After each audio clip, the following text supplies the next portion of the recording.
Assalamualaikum warahmatullahi wabarakatuh. Selamat datang kembali di Grobogan Gokil.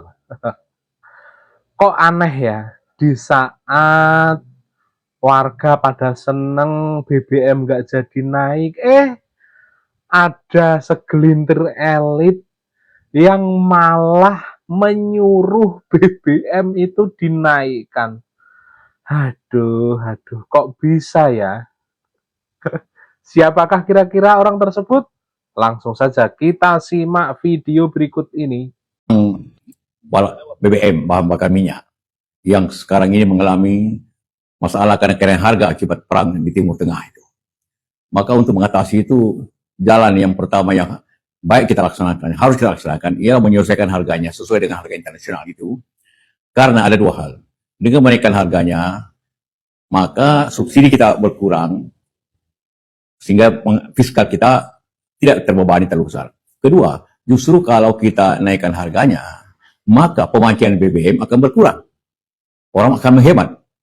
Dan ketiga, yang memakai BBM itu kan yang punya mobil dan motor dan tentu lainnya. Bagi yang punya mobil tentu mampu untuk membeli dengan harga yang motor tentu menghemat, jangan banyak bepergian. Pengalaman di negara-negara ASEAN seperti Thailand, Malaysia, Vietnam menaikkan itu tidak ada reaksi demo dari masyarakat karena masyarakat memahami bahwa itu bukan faktor eksternal yang tidak bisa ditunda, faktor eksternal yang tidak bisa diatasi oleh pemerintah. Jadi untuk stabilitas ekonomi kita, itu langkah itu harus menjadi pertimbangan. Justru pertama untuk mengurangi subsidi, dan yang kedua justru untuk mengurangi penggunaan BBM itu. Karena kalau BBM murah, orang akan bepergian seenaknya. Orang memakai seenaknya kalau BBM murah, seperti sekarang ini. Akibatnya kita alami kemacetan di mana-mana. Akibat orang pemakaian dengan murah. Wah, wah, wah, pantas sekali ya. Dulu zaman SBY dan zaman Pak Jokowi ada kenaikan BBM. Apakah ini usul dari Pak JK? Tapi apalah itulah ya. Pak JK yang terhormat, BBM kalau naik ya pasti rakyat akan susah, Pak. Nggak cuma motor sama mobil yang membutuhkan BBM, Pak. Para nelayan yang bikin kapal, petani menggunakan traktor dan mesin-mesin pertanian, semua pakai BBM, Pak.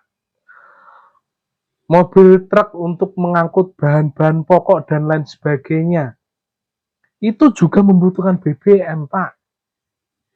Kalau BBM naik, otomatis kebutuhan pokok untuk masyarakat juga akan naik, Pak. Sudah benar Indonesia tidak menaikkan harga BBM. Pemerintah menyelamatkan rakyatnya. Nah kok malah Pak JK malah ngomong seperti ini? Gimana sih Pak? Apa sih sebenarnya tujuannya? Bahkan nih loh Pak, warga negara Australia yang tinggal di Indonesia itu sampai kagum atas kebijakan yang diambil oleh pemerintah Indonesia untuk tidak menaikkan BBM di kala krisis ini. Simak ini Pak.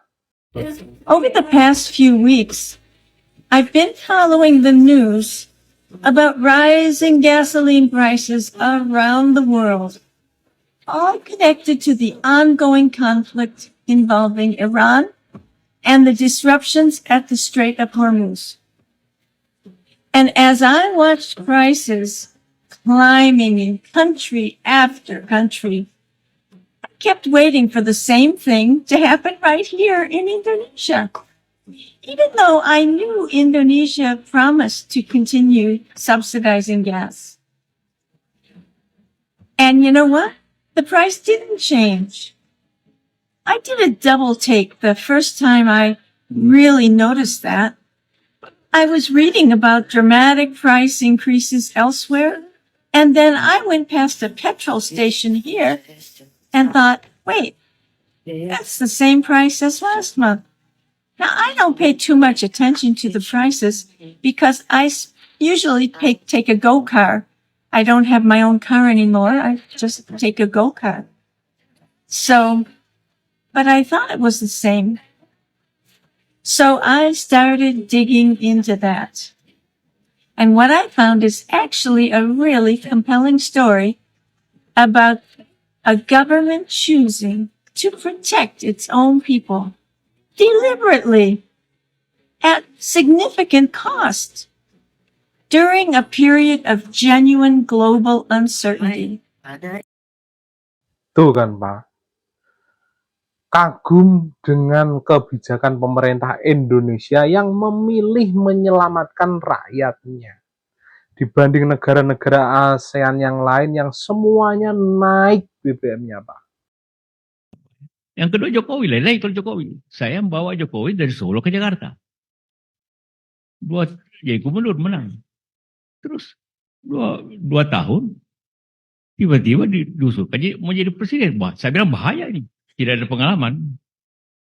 Terus Ibu Mega, PDIP. Iya, saya setuju Jokowi usulkan. Asal wakilnya orang pengalaman. Cari lagi. Mesti kan pasangannya Jawa, luar Jawa. Luar Jawa lagi. Dari timur lagi. Telepon lagi. Oh itu datang sini. Apa Bu? Mau jadi wapres enggak lagi? Siapa Jokowi? Oke lah. Tidak apa-apa. Karena harus Bapak yang pengalaman agar diberikan pengalaman sama Pak Jokowi. Jadi semacam mentor lah gitu. Bilang ada apa sebenarnya Pak JK sama Pak Jokowi ini? Pak JK kelihatan marah-marah melulu atau mengkritisi terus Pak Jokowi. Jangan-jangan Pak JK ini bisnisnya terganggu ini. Nggak dapat lagi proyek-proyek dari pemerintah ini. Banyak proyek-proyek pemerintah yang dikerjakan oleh grup usahanya. Baik melalui grup Kala, Bosowa, atau Bukaka, dan seterusnya, dan seterusnya. Ada apa salahnya? Kan tidak ada. Tidak ada salahnya. Kalau tidak diatasi, dikembalikan pada normanya, bisa terjadi keributan, kan? Pernyataan Anda ini bersayap, Pak JK. Ini provokasi. Orang itu otaknya bersayap, saya tidak. Pesan saya jelas kok. Yang merasa provokasi, mungkin otaknya merasa provokasi, dia bikin salah. Jadi kata kuncinya adalah ternyata rombongan JK ini ya, dengan para elit yang kita sudah tahu ya siapa aja yang bersama JK, melihat momentum. Iya, Momentum kejatuhan kayaknya sudah nampak. iya, Seolah-olah begitu ya. iya, karena Tapi kalau memang itu momen kejatuhan, kalau memang dia bicara sebagai anak bangsa dalam konteks negara kesatuan Republik Indonesia, harusnya kalau memang dia ingin pemerintahan nggak jatuh, ya tanggung jawab moral dia adalah membantu pemerintah, bukan melihat ini sebagai momentum saatnya gue bisa masuk kembali. Seolah-olah begitu kan, Pak? iya kan insting pengusaha biasanya itu nggak mau ketinggalan momentum, karena mereka selalu berpikir setiap ada peluang itu harus dimaksimalkan sekuat-kuatnya gitu. Dan itu yang dilakukan sama JK. Nah, malah BBM apa kami yang sekarang ini mengalami masalah kenaikan harga akibat perang. Maka untuk atasi itu jalannya. Baik kita laksanakan, harus dilaksanakan. Dia menyelesaikan harganya. Nah, ketika dia berpikir soal momentum itu sudah dekat, mungkin saja itu atas bacaan analisa, mungkin juga itu keluar atas pemikiran atau keinginan diri dia yang akhirnya membangun sendiri, wah ini sudah mau jatuh, sudah mau jatuh. So pada sampai detik ini Presiden Prabowo tetap kuat. Sampai detik ini dengan perang yang masih berkecamuk, so kita juga tidak gonjang-ganjing. Indikator ke arah sana juga belum tampak kan gitu ya. Kalau tokoh-tokoh ini tidak bijak, kan Presiden sudah baik dia melakukan konsolidasi tokoh, melakukan pertemuan-pertemuan tokoh agama dan lain sebagainya, melakukan berbagai pertemuan-pertemuan kepada media dan lain sebagainya dalam rangka mengkonsolidir secara internal negara kita supaya kuat menghadapi dampak dari krisis global nanti, kan begitu. Jangan juga diganggu-ganggu. Nah ini kan persoalan. Ketika Pak Prabowo sampaikan persatuan-persatuan, Bang Dasko sampaikan juga dengan kerasnya gitu waktu saat dia pidato persatuan gitu loh. Karena masyarakat sipil kadang ini suka mengganggu nih persatuan-kesatuan kan gitu ya. Bagaimana Presiden bisa bekerja? Berapa hari kemudian wakil ketua harian Kontras disiram air keras. Andri Yunus ya, disiram air keras. Ini kan ngelawan apa yang menjadi titahnya presiden tuh untuk membangun persatuan. Ada yang coba-coba untuk merobek persatuan kan gitu.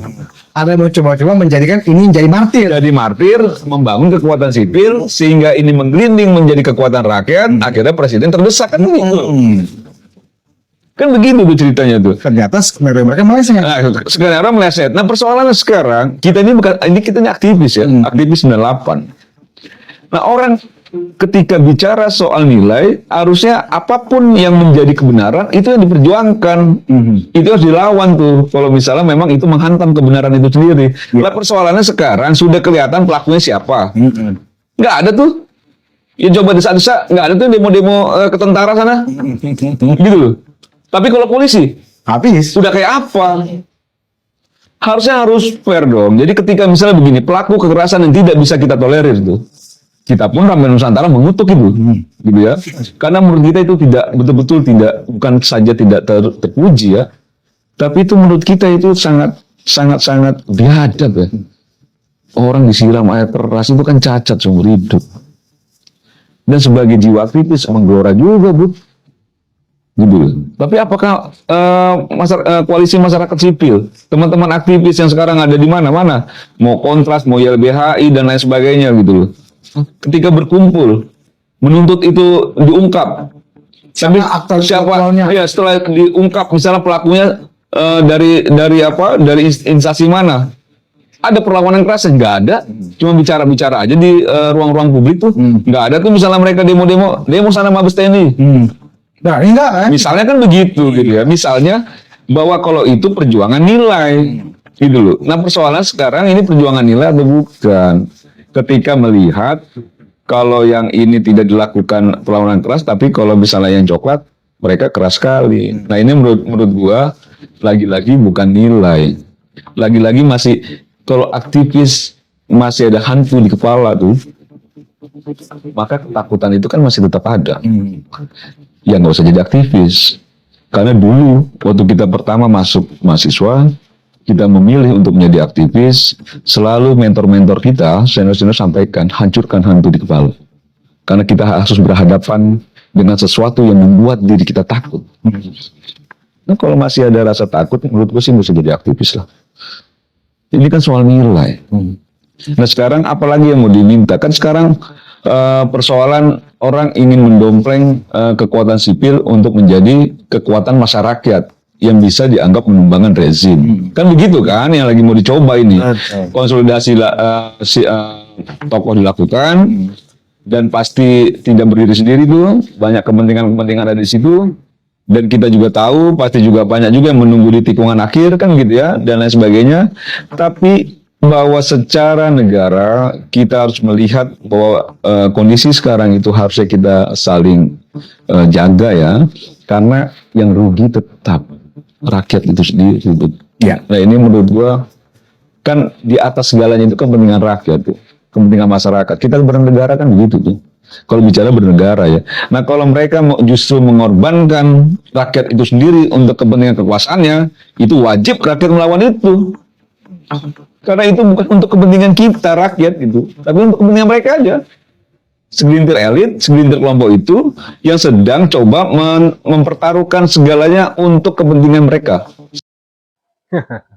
Mantap sekali Bang Semar ya.